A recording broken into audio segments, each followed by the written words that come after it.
dieta at pag-ehersisyo, Pet!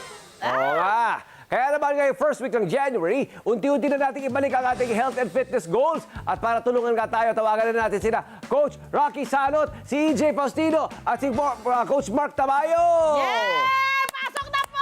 Good morning, gentlemen. Good morning! Good morning, man! Good morning, good morning. Meron tayo mga Good morning, nakakita man. mga mat dito, ha? Ano meron dito sa mga mat na ito? Oo, eto na. Katatapos ang holiday. Parang sila hindi nag-holiday. Ganun pa rin yung katawan nila. Ano ba yung mga dapat nating tandaan sa pag-workout? Lalo na ngayong taon ito. Actually, ngayon, kababalik lang natin kasi galing kainan, Yes, holidays. Yan. oo. Unang-una, kailangan balik natin yung proper nutrition muna natin Yung bago proper tayo nutrition. mag-workout. Oo, okay. Bago mag-exercise. Sige po, tumingin lang po kayo. Okay, Coach!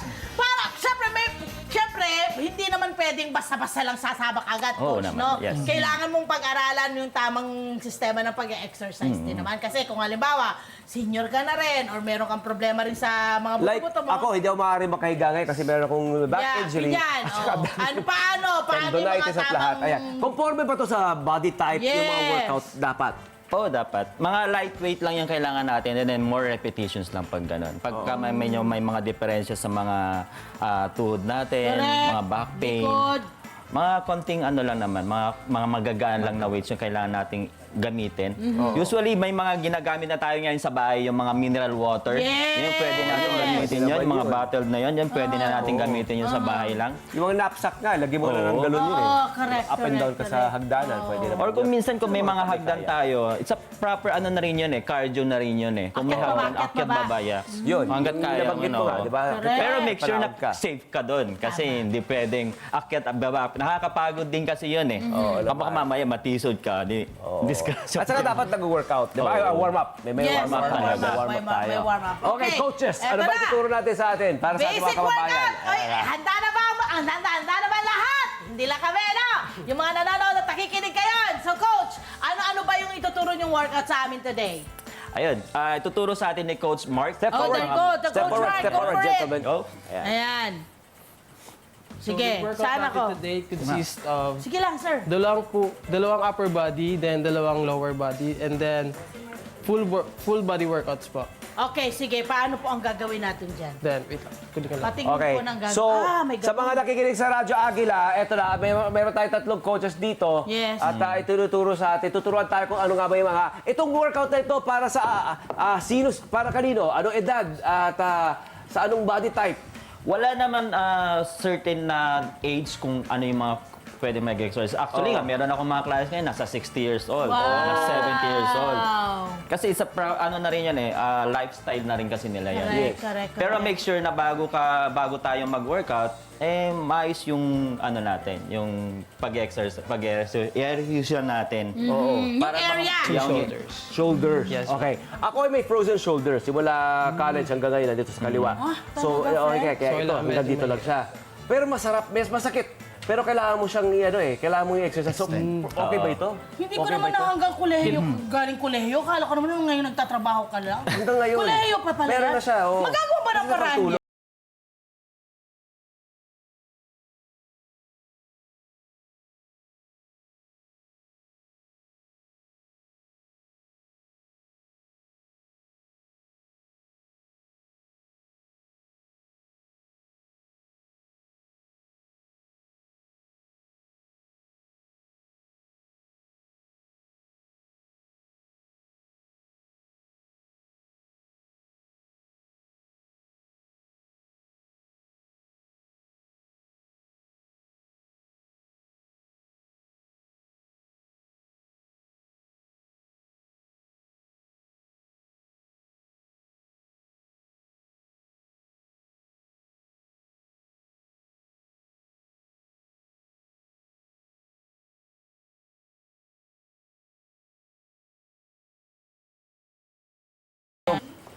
Ka lang. Hanggang ngayon. Kolehiyo pa pala Meron yan. na siya, oo. Magagawa ba ng Kasi paraan nakatulong. niya? Then, Ay!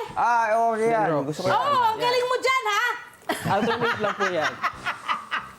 Para tong renegade na to, pag beginner! Ha, Mark? Sandali. Mark, para kang na ano pa ako. dyan. Yan po. Ha? Then, yan. On your knees. Uy! Pwede po Friend. kung yan. Ayun na, hanggang ganun lang.